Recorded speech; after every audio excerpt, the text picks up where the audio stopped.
So language learner visa ನೀವು ತುಂಬ ಜನ ಕೇಳ್ತಾ ಇದ್ರಲ್ವಾ, ಸೊ ಒಳ್ಳೆ ಏಜೆನ್ಸಿ ಇದ್ರೆ ಹೇಳಿ, ಅದೇ ಹೇಳಿ ಇದೇ ಹೇಳಿ ಅಂತ. ಸೊ ನನ್ನ ಪ್ರಕಾರ ಇಂಡಿಯಾದಲ್ಲಿ ಏಜೆನ್ಸಿಗಳು, ಹಾಯ್ ಗಾಯ್ಸ್, ನೀವೇನಾದ್ರು ಜರ್ಮನಿ ಬರಬೇಕು ಅಂತಂದರೆ ನಿಮಗೆ ಯಾವೆಲ್ಲ ವೀಸಾ ಪಾತ್ ಮುಖಾಂತರ ಬರ್ಬೋದು ಅಂತ ಇವತ್ತಿನ ವಿಡಿಯೋದಲ್ಲಿ ಹೇಳ್ತಾ ಹೋಗ್ತೀನಿ.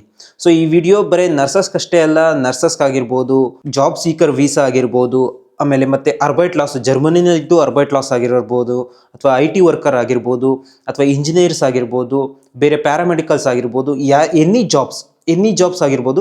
ಸೊ ಅಷ್ಟು ಇದಕ್ಕೂ ಯಾವೆಲ್ಲ ವೀಸಾ ಬರುತ್ತೆ, ಯಾವೆಲ್ಲ ವೀಸಾ ಮುಖಾಂತರ ನಾವು ಜರ್ಮನಿ ಬರ್ಬೋದು, ಆಮೇಲೆ ಯಾವೆಲ್ಲ ವೀಸಾ ಮುಖಾಂತರ ಎಷ್ಟೆಷ್ಟು ಕ್ವಾಲಿಫಿಕೇಷನ್ ಇರಬೇಕು, ಆಮೇಲೆ ಎಷ್ಟು ಎಕ್ಸ್ಪೀರಿಯನ್ಸ್ ಇರಬೇಕು, ಮತ್ತು ಯಾವ ಲೆವೆಲ್ ಆಫ್ ಲ್ಯಾಂಗ್ವೇಜ್ ಬೇಕಾ ಬೇಡವಾ, ಜರ್ಮನ್ ಲ್ಯಾಂಗ್ವೇಜ್ ರಿಕ್ವೈರ್ಮೆಂಟ್ ಇರುತ್ತಾ ಇರಲ್ವಾ, ಮತ್ತು ಯಾವ್ಯಾವ ವೀಸಾ ಮೇಲೆ ಎಷ್ಟೆಷ್ಟು ಸ್ಯಾಲ್ರಿ ಸಿಗುತ್ತೆ.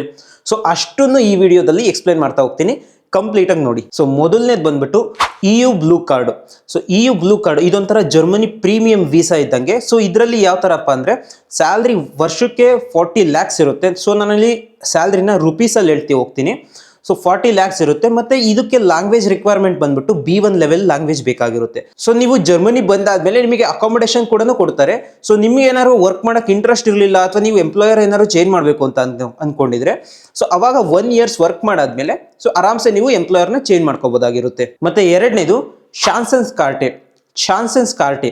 ಸೊ ಇದರಲ್ಲಿ ಯಾವ ಥರಪ್ಪ ಅಂತಂದರೆ ನಿಮಗೆ ವಿತೌಟ್ ಜಾಬ್ ಆಫರ್ ಕೂಡ ಜರ್ಮನಿ ಬರ್ಬೋದು. ನಿಮಗೆ ಜಾಬ್ ಆಫರ್ ಯಾವುದೇ ಥರ ಬಂದಿರಲ್ಲ, ಆದರೂ ನೀವು ಜರ್ಮನಿ ಬರ್ಬೋದು. ಬಟ್ ಯಾವ ಥರ ಅಂತಂದರೆ ಏನೆಲ್ಲ ರಿಕ್ವೈರ್ಮೆಂಟ್ಸ್ ಬರುತ್ತೆ ಅಂತಂದರೆ ಜರ್ಮನಿ ಬರಬೇಕು ಅಂತಂದರೆ, ಸೊ ನೀವು ಡಿಗ್ರಿ ಆಗಿರಬೇಕು, ಡಿಗ್ರಿನಲ್ಲಿ ಮಿನಿಮಮ್ 6 ಪಾಯಿಂಟ್ಸ್ ಸ್ಕೋರ್ ಮಾಡಿರಬೇಕು, ಹೌದಲ್ವಾ. ಮತ್ತು ಎಕ್ಸ್ಪೀರಿಯನ್ಸ್ ಇರಬೇಕು, ಮತ್ತು ತೀರಾ ಏಜ್ ಆಗಿರಬಾರ್ದು ನೀವು ವಿತೌಟ್ ಜಾಬ್ ಆಫರ್ ಬರಬೇಕು ಅಂತಂದರೆ ಜರ್ಮನಿಗೆ. ಸೊ ಅದಾದಮೇಲೆ ನೀವು ಒನ್ಸ್ ಜರ್ಮನಿ ಬಂದ್ರಿ ಅಂತಂದಮೇಲೆ ವೀಕ್ಲಿ ಬರೀ 20 hours ವರ್ಕಿಂಗ್ ಅವರ್ಸ್ ಇರ್ತವೆ. ಸೊ ಮತ್ತೆ ಇದು ಯಾವ ಥರಪ್ಪ ಅಂತಂದರೆ ಇದು 2024 ಲಾಂಚ್ ಆಯಿತು. ಮತ್ತು ಈ ಲಾಂಚ್ 6 monthಲ್ಲಿ ಅರೌಂಡ್ 17,000 ಪೀಪಲ್ಸು ಅಪ್ಲೈ ಮಾಡಿ ಜರ್ಮನಿ ಬಂದಿದ್ರು. ಸೊ ನೀವೇನಾದರೂ ಜಾಬ್ ಆಫರ್ ಐತೆ, ಸೊ ನಿಮ್ಮ ಡಿಗ್ರಿ ಕಂಪ್ಲೀಟ್ ಆಗೈತೆ, ಚೆನ್ನಾಗಿ ಸ್ಕೋರ್ ಐತೆ, ಲೈಕ್ ಅಬೌವ್ 6 points ಐತೆ, ಎಕ್ಸ್ಪೀರಿಯನ್ಸ್ ಏನಾದ್ರು ಐತೆ ಅಂತ 1 or 2 years, ಸೊ ಆರಾಮ್ಸೆ ಇದಕ್ಕೆ ನೀವು ಅಪ್ಲೈ ಮಾಡ್ಬೋದು, ನೀವೆಲ್ಲೂ ಇದು ಮಾಡೋ ಅವಶ್ಯಕತೆ ಇರಲ್ಲ. ಮತ್ತೆ third one job seeker visa. So job seeker visa ತುಂಬ ಜನ ಕೇಳ್ತಿರ್ತೀರ. ಸೊ ಜಾಬ್ ಸೀಕರ್ ವೀಸಾ ಯಾವ ಥರ ಅಂತಂದರೆ, ಸೊ ನೀವು ವಿತೌಟ್ ಜಾಬ್ ಜರ್ಮನಿ ಬರ್ಬೋದು ಅಂತ. ಸೊ ಇದರಲ್ಲಿ ಯಾವ ಥರಪ್ಪ ಅಂತಂದರೆ, ಸೊ ನೀವು ಡಿಗ್ರಿ ಕ್ವಾಲಿಫೈಡ್ ಆಗಿರಬೇಕು. ಸೊ ಡಿಗ್ರಿ ಕ್ವಾಲಿಫೈಡ್ ಆದಮೇಲೆ ಸೊ ಇದರಲ್ಲಿ ಯಾವ ಮೈನ್ ಕಂಡೀಷನ್ ಏನಪ್ಪ ಅಂತಂದರೆ ನೀವು ಬ್ಲಾಕ್ಡ್ ಅಕೌಂಟ್ ಅಮೌಂಟ್ ಇಟ್ಟಿರಬೇಕು. ಮಿನಿಮಮ್ 11 lakh ಅಂದರೆ ಯೂರೋದಲ್ಲಿ 11,200 euro, ಅಂದರೆ ಅದು ಟ್ರಾನ್ಸಾಕ್ಷನ್ ಮಾಡಿದಾಗ ಎಷ್ಟು ಇದಕ್ಕೆ ಬರುತ್ತೋ ಆ ಕರೆನ್ಸಿ ಕನ್ವರ್ಸೇಷನ್ ಮಾಡಿದಾಗ ಅಷ್ಟಕ್ಕೆ ನೋಡ್ಕೋಬಹುದು. ಸೊ ಒನ್ಸ್ ನೀವು ಜಾಬ್ ಸಿಕ್ಕರ್ ಅಪ್ಲೈ ಮಾಡಿ ಜರ್ಮನಿ ಬಂದಿರ ಅಂತಂದರೆ ನೀವು ಯಾವುದೇ ಥರ ವರ್ಕ್ ಮಾಡೋಂಗಿರಲ್ಲ, you are not allowed to work. So but internship, trial employment ಇವೆಲ್ಲ ಅಲೋ ಮಾಡ್ತಾರೆ, ಬಟ್ ನೀವು ವರ್ಕ್ ಮಾಡೋಕ್ಕೆ ಅಲೋ ಮಾಡಲ್ಲ. ಬಟ್ ಇದು ಯಾವ್ದಾರಪ್ಪ ಅಂತಂದರೆ ಜಾಬ್ ಸೀಕರ್ ವೀಸಾ, ನೀವು ಇಂಟರ್ವ್ಯೂ ತೊಗೊಳಕ್ಕೆ ಮಾತ್ರ ಬರ್ತಿರ್ತೀರ ಜರ್ಮನಿಗೆ. ಸೊ ನೀವು ವರ್ಕ್ ಮಾಡೋಕ್ಕೆ ಬರ್ತಿರಲ್ಲ, ಹೌದಲ್ವಾ. ಸೊ ನೀವು ಇಂಟರ್ವ್ಯೂನಲ್ಲಿ ಸೆಲೆಕ್ಷನ್ ಆಯಿತು ಅಂದರೆ ಆಮೇಲೆ ನೀವು ಫರ್ದರ್ ವರ್ಕ್ ಮಾಡ್ಬೋದು, ಕಂಟಿನ್ಯೂಷನ್ ಮಾಡ್ಬೋದು. ಸೊ ಇದಕ್ಕೆ ಮಿನಿಮಮ್ ಬ್ಲಾಕ್ಡ್ ಅಕೌಂಟು 11 lakh ಇರುತ್ತೆ. ಸೊ ಇದು ಯಾವ ಥರಪ್ಪ ಅಂತಂದರೆ ಲೈಕ್ ಇಂಟರ್ವ್ಯೂ ಇದ್ದಂಗೆ. ಸೊ ನೀವು ಇಂಟರ್ವ್ಯೂ ಸೆಲೆಕ್ಷನ್ ಆದ್ರಿ ಅಂತಂದರೆ ನೀವು ಒನ್ಸ್ ನೀವು ಜರ್ಮನಿ ಬಂದಾಗ ನೀವು ಒಂದರಲ್ಲಿ ಫೇಲ್ ಆಯಿತು ಅಂತ ಅಷ್ಟೇ ನೀವು ವಾಪಸ್ ಇಂಡಿಯಾಗೆ ಹೋಗಬೇಕು ಅಂತ ಏನಿರಲ್ಲ, 6 months ನಿಮಗೆ ಟೈಮ್ ಇರುತ್ತೆ. ಆ 6 monthಲ್ಲಿ ನೀವು ಎಷ್ಟು ಇದಕ್ಕಾದರೂ ನೀವು ಕಂಪ್ನಿಗಾದರೂ ನೀವು ಇಂಟರ್ವ್ಯೂ ಕೊಡ್ಬೋದು, ಮತ್ತು ನೀವು ಸೆಲೆಕ್ಷನ್ ಆಯಿತು ಅಂತಂದರೆ ನೀವು ವರ್ಕ್ ಕಂಟಿನ್ಯೂಷನ್ ಮಾಡ್ಬೋದು.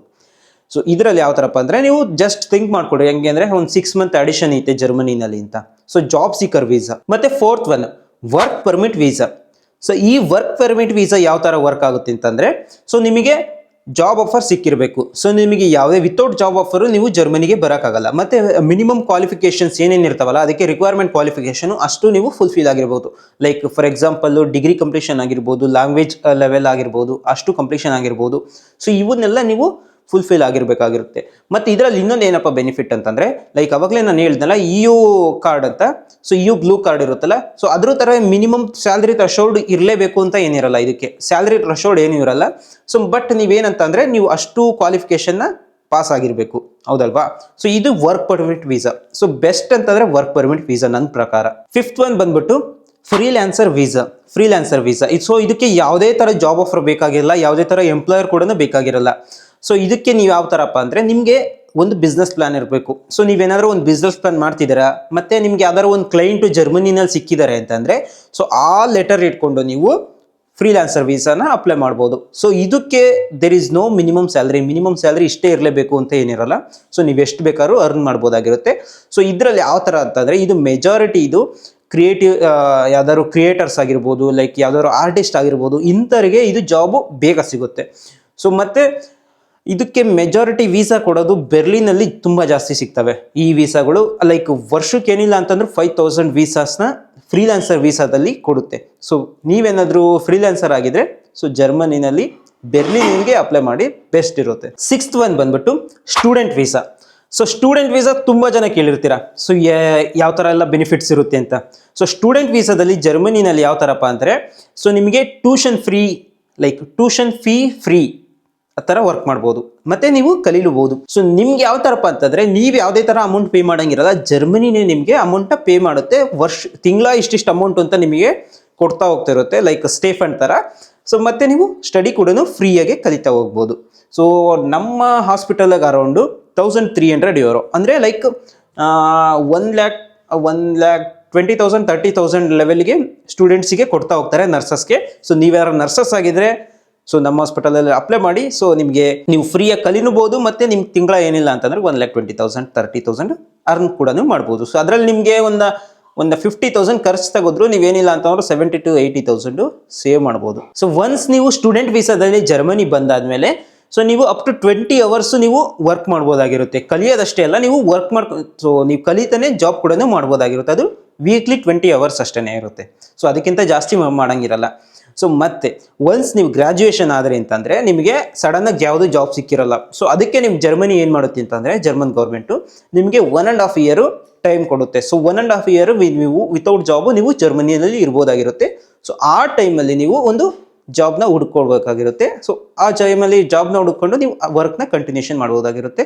ಸೊ ಮೆಜಾರಿಟಿ ಸ್ಟೂಡೆಂಟ್ಸ್ ಯಾರ್ಯಾರು ಜರ್ಮನಿ ಬರ್ತಾರೋ ಅವರು ಯಾವುದೇ ಥರ ಬಿಟ್ಟು ಹೋಗಲ್ಲ, ಯಾಕೆಂದರೆ 3 ವರ್ಷ ಇಲ್ಲೇ ಕಲ್ತಿರ್ತಾರೆ, ಅಥವಾ 2 ವರ್ಷ 3 ವರ್ಷ ಕಲ್ತಿರ್ತಾರೆ, ಮತ್ತೆ ವರ್ಕ್ನ ಇಲ್ಲೇ ಕಂಟಿನ್ಯೂಷನ್ ಮಾಡ್ಕೊಂತ ಸೆಟ್ಲ್ ಆಗಿದ್ದಾರೆ. ಮತ್ತೆ ಸ್ಟೂಡೆಂಟ್ ವೀಸಾದಲ್ಲಿ ಬರಬೇಕು ಅಂತಂದ್ರೆ ಇದರಲ್ಲಿ ಮೆಜಾರಿಟಿ 80 to 90% ಲ್ಯಾಂಗ್ವೇಜ್ ಲೆವೆಲ್ ಕೇಳ್ತಾರೆ. ಮಿನಿಮಮ್ B1 ಆದರೂ ಬೇಕೇ ಆಗಿರುತ್ತೆ. B1 ನನ್ನ ಪ್ರಕಾರ B2 ಬೇಕಾಗಿರುತ್ತೆ. ಏನಕ್ಕೆ ಅಂತಂದ್ರೆ, ಸೊ ನೀವು ಬಂದು ಜರ್ಮನ್ ಲ್ಯಾಂಗ್ವೇಜ್ ಅಲ್ಲಿ ಕಲಿತಿರ್ತೀರಲ್ಲ, ಸೊ ಅದಕ್ಕೆ ನಿಮಗೆ ಎಲ್ಲ ಕ್ಲೀನಾಗಿ ಅರ್ಥ ಆಗಬೇಕು ಅಂತಂದ್ರೆ ಮಿನಿಮಮ್ B2 ಲೆವೆಲ್ ಬೇಕಾಗಿರುತ್ತೆ.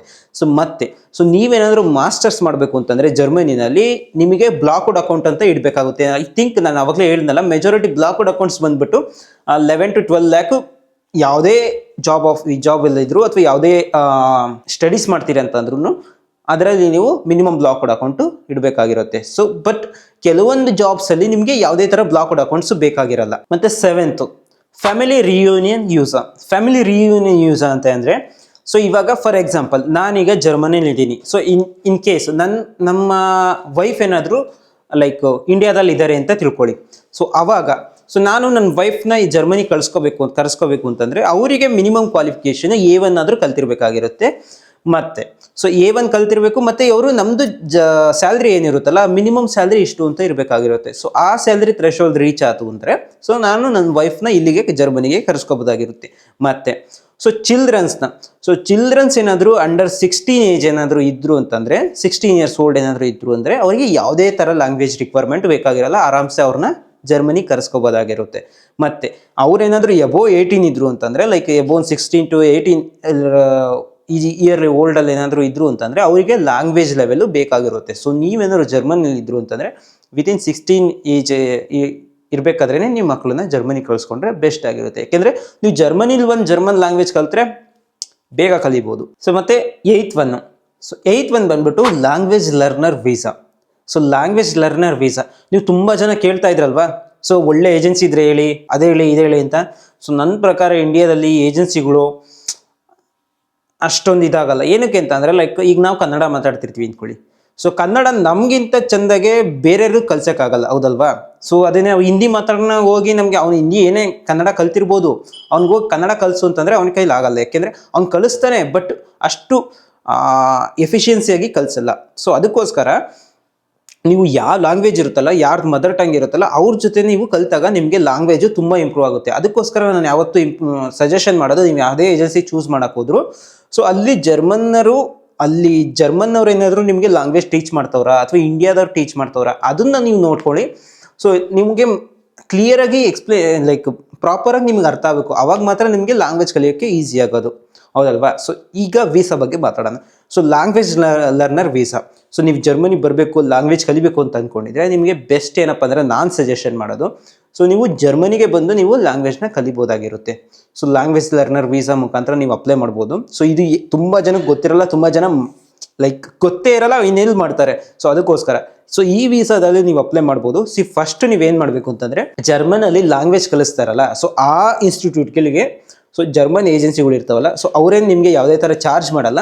ಸೊ ಅಲ್ಲಿ ನೀವು ಲೈಕ್ ಚಾರ್ಜ್ ಮಾಡಿದ್ರು ಏನು ಜಾಸ್ತಿ ಇರಲ್ಲ ಗೈಸ್, ಜಸ್ಟ್ ಒಂದು 20-30,000 ಒಳಗೆ ಇರ್ತವೆ, ಅದೇನು ಜಾಸ್ತಿ ಇರಲ್ಲ. ನೀವು ಲೈಕ್ ಎಲ್ಲ ಥರನೂ ಸೇರಿ ಸೊ ಅದರಲ್ಲಿ ನೀವು ಅಪ್ಲೈ ಮಾಡಿದಿರಿ ಅಂತಂದರೆ, ಸೊ ಅದ್ರಾಗ ಅಪ್ಲೈ ಮಾಡಿದಿರಿ ಅಂದಾದ್ಮೇಲೆ ಆಮೇಲೆ ನೀವು ಆ ಲೆಟರ್ನ ತೊಗೊಂಡು ನೀವು ಲ್ಯಾಂಗ್ವೇಜ್ ಲರ್ನಿಂಗ್ ವೀಸಾದಲ್ಲಿ ನೀವು ಅಪ್ಲೈ ಮಾಡ್ಬೋದಾಗಿರುತ್ತೆ. ಆವಾಗ ನಿಮಗೆ ಈ ವೀಸಾ ಈಸಿ ಸಿಗುತ್ತೆ. ಬರ್ತೀರಾ, ಲ್ಯಾಂಗ್ವೇಜ್ ಕಲಿತೀರಾ, ಲ್ಯಾಂಗ್ವೇಜ್ ಕಲಿತಾದ್ಮೇಲೆ ಇಷ್ಟು ಟೈಮ್ ಅಂತ ಸಿಗುತ್ತೆ, ಆವಾಗ ನೀವು ಜಾಬ್ನ ಹುಡುಕೊಂಡು ಆರಾಮ್ಸೆ ಜರ್ಮನಿಯಲ್ಲಿ ಸೆಟ್ಲ್ ಆಗ್ಬೋದು. ಆಮೇಲೆ ಏನು ಗೊತ್ತಾ, ನೀವು ಜರ್ಮನಲ್ಲಿ ಲ್ಯಾಂಗ್ವೇಜ್ ಕಲ್ತಿದ್ದೀರಾ ಅಂತಂದರೆ ನಿಮಗೆ ಜಾಬ್ ಹುಡ್ಕೋಕ್ಕೆ ತುಂಬ ಈಸಿ ಆಗುತ್ತೆ. ಯಾಕೆಂದರೆ ನೀವು ಎಲ್ಲ ಕಡೆ ಆರಾಮ್ಸೆ ನೀವು ವಾಕಿನ್ ಇಂಟರ್ವ್ಯೂನೇ ಕೊಡ್ಬೋದಾಗಿರುತ್ತೆ. ಸೊ ಇಷ್ಟ ಆಗಿತ್ತು ಗೈಸ್ ಇವತ್ತಿನ ವಿಡಿಯೋದಲ್ಲಿ. ಸೊ ಎಲ್ಲ ವೀಸಾದಲ್ಲಿ ಯಾವ್ಯಾವ ಥರ ಮುಖಾಂತರ ಬರ್ಬೋದು ಅಂತ. ಸೊ ನಿಮಗೆ ನಿಮ್ಮ ಕ್ವಾಲಿಫಿಕೇಷನ್ಗೆ, ನಿಮ್ಮ ಇರೋ ಕರೆಂಟ್ ಸಿಚುವೇಶನ್ಗೆ ಯಾವ ವೀಸಾ ಸೂಟ್ ಆಗುತ್ತೆ ಅಂತ ಯೋಚನೆ ಮಾಡಿ. ಸೊ ಆದಷ್ಟು ಬೇಗ ಜರ್ಮನಿ ಬರಬೇಕು ಅಂದ್ಕೊಂಡಿದ್ರೆ ಬೇಗ ಬನ್ನಿ.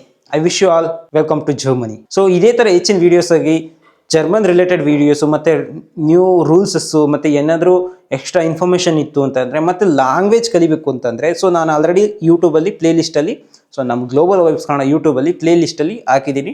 ಸೊ ಅಷ್ಟು ನೀವು ವೀಡಿಯೋನ ನೋಡ್ಕೊತಾ ಇರಿ. ಕನ್ನಡದಲ್ಲೇ ನಾನು ನಿಮಗೆ ಲ್ಯಾಂಗ್ವೇಜ್ನ ಕಲಿಸ್ತಾ ಹೋಗ್ತಿದ್ದೀನಿ. So thanks for watching guys. So ಯಾರಾದರೂ ನಿಮ್ಮ ಫ್ರೆಂಡ್ಸು ಲ್ಯಾಂಗ್ವೇಜ್ ಕಲಿತಿದ್ದೀರಾ ಅಂತಂದರೆ ಈ ವಿಡಿಯೋನ ಶೇರ್ ಮಾಡಿ. ಯಾರು ಜರ್ಮನಿ ಬರಬೇಕು ಅಂದ್ಕೊಂಡಿದ್ರೆ ಈ ವಿಡಿಯೋನ ಶೇರ್ ಮಾಡಿ ಮತ್ತು ಲೈಕ್ ಮಾಡಿ, ಸೇವ್ ಮಾಡ್ಕೊಳ್ಳಿ ಗೈಸ್.